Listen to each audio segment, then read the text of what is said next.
বাংলাদেশ থেকে যারা আন্তর্জাতিক বিভিন্ন রুটে যাত্রা করেন তাদের একটি অভিযোগ থাকে যে বাংলাদেশ থেকে অন্য দেশের তুলনায় বাংলাদেশের টিকিটের দাম অনেক বেশি।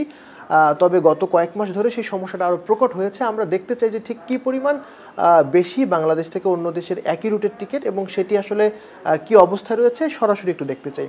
বাংলাদেশের যারা ট্রাভেল এজেন্সি রয়েছে তারা একটি কমন প্ল্যাটফর্ম ব্যবহার করে, সেটির নাম হচ্ছে জিডিএসে আমরা সুবিধার্থে আগে থেকেই বের করে রেখেছিলাম। আমরা দেখতে চাই ঢাকা থেকে নিউ ইয়র্কের একটি ফ্লাইট যেটা টার্কিশ এয়ারলাইন্স ফ্লাইট নাম্বার 713 যেটি ইস্তাম্বুলে একটি ট্রানজিট দিবে, সেই টিকিটের দাম 1,60,823 টাকা এবং এটি একটি প্রায় 32 ঘন্টার ফ্লাইট। এবার ভারতের মেক মাই ট্রিপ নামে একটি ওটিএ যেখানে আসলে কত টাকা পড়ে আমরা দেখছি যে একই ফ্লাইট অর্থাৎ ফ্লাইট নাম্বার TK713 যেটি 32 ঘন্টার পুরো সফর এবং এটি ইস্তাম্বুলে একটি ট্রানজিট দিয়ে থাকবে, অর্থাৎ আমরা বুঝতে পারছি যে একেবারে হুবহু একই রকম ফ্লাইট 32 ঘন্টার একটি সফরে 73,989 রুপি ভারত থেকে কাটলে এটা হবে। আমরা একটু বাংলাদেশি টাকায় দেখতে চাই, প্রায় 97,093 টাকা।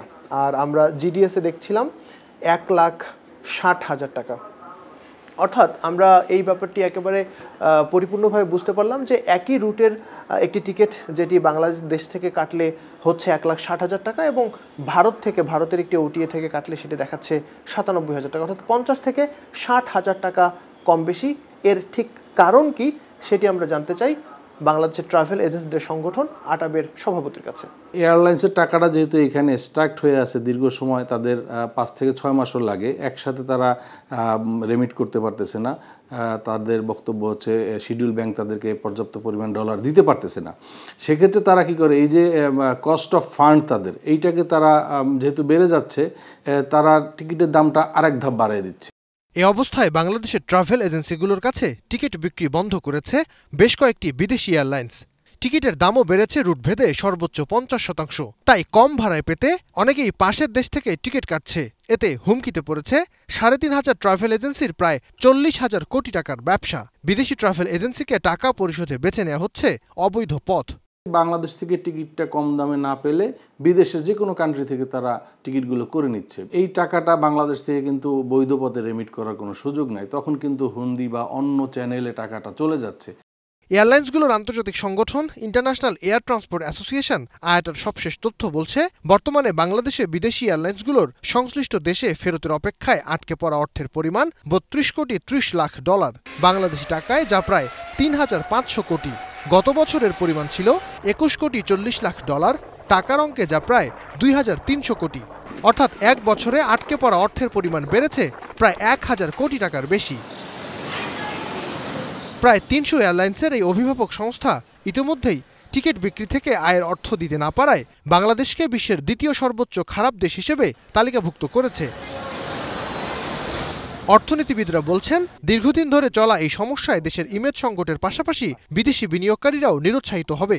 নেতিবাচক সিগন্যাল যাচ্ছে বাংলাদেশ থেকে, তাদের যে পাওনা সেটা তারা ফরেন কারেন্সি যেটা তাদের পাওয়ার কথা সেটা তারা পাচ্ছে না। এটা অন্যান্য খাতেও যে বিনিয়োগ, বৈদেশিক বিনিয়োগ আমাদের দেশে আসা, সেটাকে নিরুৎসাহিত করবে নিঃসন্দেহে। সমস্যা সমাধানে সামষ্টিক অর্থনীতিতে সম্ভাবনাময় এভিয়েশন খাতকে অগ্রাধিকার দেবার পরামর্শ দিলেন এই অর্থনীতিবিদ। এই সমস্যাটা যাতে অগ্রাধিকার ভিত্তিতে এটা যাতে সমাধান করা যায় সেদিকে আমাদের মনোযোগ দিতে হবে, কারণ এটা কেবলমাত্র এই সেক্টরের না, এটার সাথে কিন্তু আমাদের তৃতীয় টার্মিনাল, এটার সাথে ব্যবসা বাণিজ্য, এভিয়েশন, আমাদের আমদানি প্রতিস্থাপকভাবে আমাদের নিজস্ব এয়ারলাইন্সের এই ব্যবসাটা ধরা, অনেক কিছুই কিন্তু এটার সাথে জড়িত আছে। বৈশ্বিক সংকটকে এই সমস্যার জন্য দায়ী করে বেসামরিক বিমান চলাচল কর্তৃপক্ষ বলছে, ডলার সংকটের কারণে পুরোটা একসাথে দেওয়া সম্ভব না হলেও ধাপে ধাপে পাওনা অর্থের যোগান দেয়া হচ্ছে। আমরা এটা মিনিস্ট্রির মাধ্যমে বাংলাদেশ ব্যাংকে আমি নিজেও গভর্নর মহোদয়ের সাথে দেখা করেছি, আমাদের সচিব মহোদয় সহ আমরা অনুরোধ করেছি এবং অনুরোধটা কিন্তু রাখতেছে এবং এটা ফেজে ফেজে কিন্তু তাদেরকে টাকাটা পরিশোধ করা হচ্ছে। একবারে পারে না স্বভাবত কারণেই, কারণ এই ইকোনমিক সিচুয়েশন তো আমরা তৈরি করি না, এটা গ্লোবাল কারণেই এটা হয়েছে। ইতিমধ্যে গেল বছরের অক্টোবরে বাংলাদেশ থেকে ব্যবসা গুটিয়েছে ইতিহাদ এয়ারওয়েজ। চলতি বছরের শুরুতে চট্টগ্রাম থেকে ফ্লাইট বন্ধ করেছে ওমান এয়ার ও জাজিরা এয়ারওয়েজ, আর ফ্লাইট সংখ্যা কমিয়েছে কুয়েত এয়ারওয়েজ সহ বেশ কয়েকটি এয়ারলাইন্স। নাইম আবির, এখন, ঢাকা। শিয়া বাটার, অ্যালোভেরা ও ভিটামিন ই সমৃদ্ধ লিলি বিউটি সোপ।